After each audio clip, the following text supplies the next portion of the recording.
Hello friends, good evening. कैसे हैं आप लोग? उम्मीद है सभी लोग अच्छे होंगे और अच्छे से पढ़ाई कर रहे होंगे।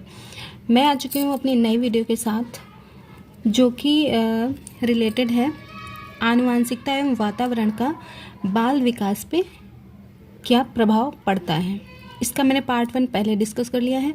पार्ट 2 के साथ मैं आज आई हुई हूँ, जो कि है आनुवांशिकता तथा वातावरण के प्रभाव का शैक्षिक महत्व। शिक्षा में इसका क्या महत्व है। तो चलिए वीडियो स्टार्ट करते हैं। आनुवांशिकता तथा वातावरण के प्रभाव का शैक्षिक महत्व। तो यहाँ पे देखते हैं, बालकों की शिक्षा में आनुवांशिकता तथा वातावरण दोनों का योगदान महत्वपूर्ण है। ठीक है, ऐसा नहीं हो सकता। मैंने आपको पहले ही बताया था कि डेवलपमेंट पे जो है हेरिडिटरी और इन्वायरमेंटल दोनों ही फैक्टर्स बराबर का रोल निभाते हैं। ठीक है, तो बालक की यदि आनुवांशिकता अच्छी है परंतु उसे अच्छा वातावरण नहीं मिल पाया तो उसका शैक्षिक विकास ठीक ढंग से नहीं हो पाएगा। यदि बालक प्रारंभ से अच्छे स्कूल में पढ़ता है जहां बालकों के सर्वांगीण विकास पर बल दिया जाता है, तो ऐसे में निश्चित रूप से बालक का चहुमुखी विकास होगा। इसलिए बोलते हैं कि अच्छे स्कूल में बच्चे का एडमिशन कराओ, उसे अच्छा इन्वायरमेंट जो है प्रोवाइड किया जाना चाहिए, तभी उसका अच्छा विकास हो पाएगा।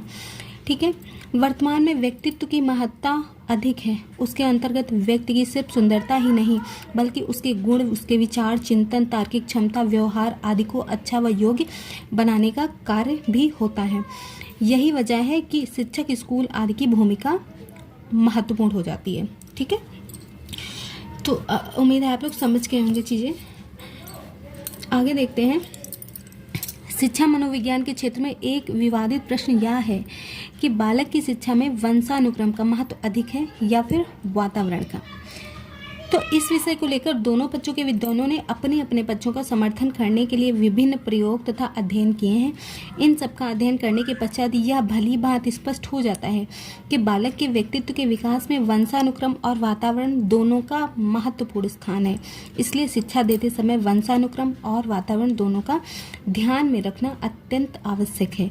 वंशानुक्रम और वातावरण के ज्ञान से शिक्षक शिक्षार्थी के सर्वांगीण विकास में सहायता प्रदान कर सकता है। ठीक है, नेक्स्ट हम देखते हैं कि वंशानुक्रम का क्या महत्व है।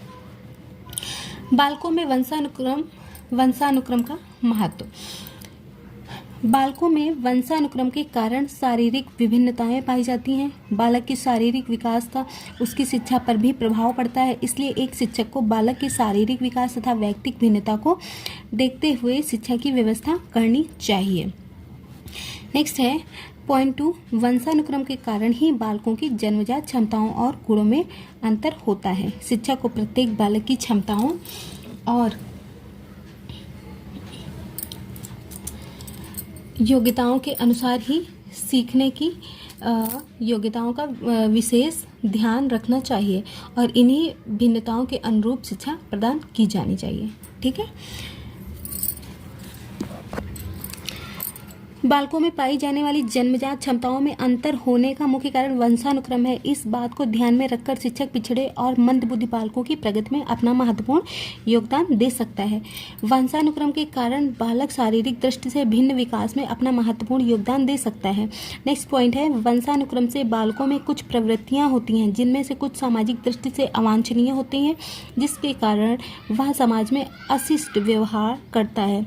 इसी दशा में शिक्षक बालक की अवांछनीय प्रवृत्ति पर ध्यान देकर उनकी उचित सामाजिक दृष्टिकोण जो है उनको प्रदान किया जा सकता है। नेक्स्ट है, कुछ बालकों में वंशानुक्रम जनित विकार आ जाते हैं। ऐसे बालकों को सहानुभूतिपूर्वक शिक्षा मतलब उसे देनी चाहिए। शिक्षक को वंशानुक्रम संबंधी नियमों जैसे समानता, भिन्नता और प्रत्यागमन के नियमों का पूर्ण ज्ञान होना चाहिए, जिससे बालकों को भावना ग्रंथियों से बचाया जा सकता है। उदाहरणपूर्ण प्रत्यागमन का सिद्धांत बताता है कि प्रतिभाशाली माता पिता का बालक सामान्य बुद्धि हो सकता है। इसके ज्ञान से शिक्षक यह नहीं कह सकता कि तुम्हारे पिता तो प्रतिभाशाली हैं, तुम कितने मंदबुद्धि के हो। भाई या बच्चे से नहीं कह सकते हो। इस प्रकार निर्दोष बालक भावना ग्रंथियों के शिकार होने से बच सकता है। नेक्स्ट है, ग्रामीण बालकों की अपेक्षा शहरी बालकों के मानसिक स्तर की श्रेष्ठता आंशिक रूप से वंशानुक्रम के कारण होती है। शिक्षक इस बात को जानकर अपनी शिक्षा को बालकों के मानसिक स्तर के अनुरूप बना सकता है। ठीक है। नेक्स्ट है, वातावरण का महत्व। वंशानुक्रम, अभी आपने क्या देखा, जो है प्रभाव अभी पढ़ा है आपने, आनुवांशिकता तथा वातावरण के प्रभाव का जो है शिक्षा में क्या महत्व है। अब आप वातावरण का महत्व देखते हैं कि वातावरण होता क्या है, उसका आखिर क्या महत्व है। वंशानुक्रम और वातावरण दोनों मानव विकास को समान रूप से प्रभावित करते हैं, अतः बालक की शिक्षा में उसके वातावरण का अध्ययन करना भी नितांत आवश्यक है। विकास के सभी गुण वंश क्रम में निहित होते हैं, किंतु गुणों की संपूर्ण उन्नति और विकास वातावरण पर निर्भर करता है। ठीक है। बालक पर अपने विचार, परिवार, पास पड़ोस, विद्यालय, मित्रों का प्रभाव पड़ता है, अतः अध्यापक को इन समस्त स्थानों के वातावरण को ध्यान में रखकर उचित निर्देशन प्रदान करना चाहिए। सभी बालकों के लिए सृजित वातावरण कभी कभी कुछ बालकों के लिए अपूर्ण होता है और इस कारण उनका उस गति या दिशा में अनुकूल विकास नहीं हो पाता। उनके विकास के लिए अलग से विद्यालय में शैक्षिक एवं व्यावसायिक निर्देशन की व्यवस्था होनी चाहिए। विद्यालय में अनुकूल एवं शैक्षिक वातावरण उत्पन्न करने के लिए पुस्तकालय और खेलकूद, व्यायाम आदि की सुविधा दी जानी चाहिए।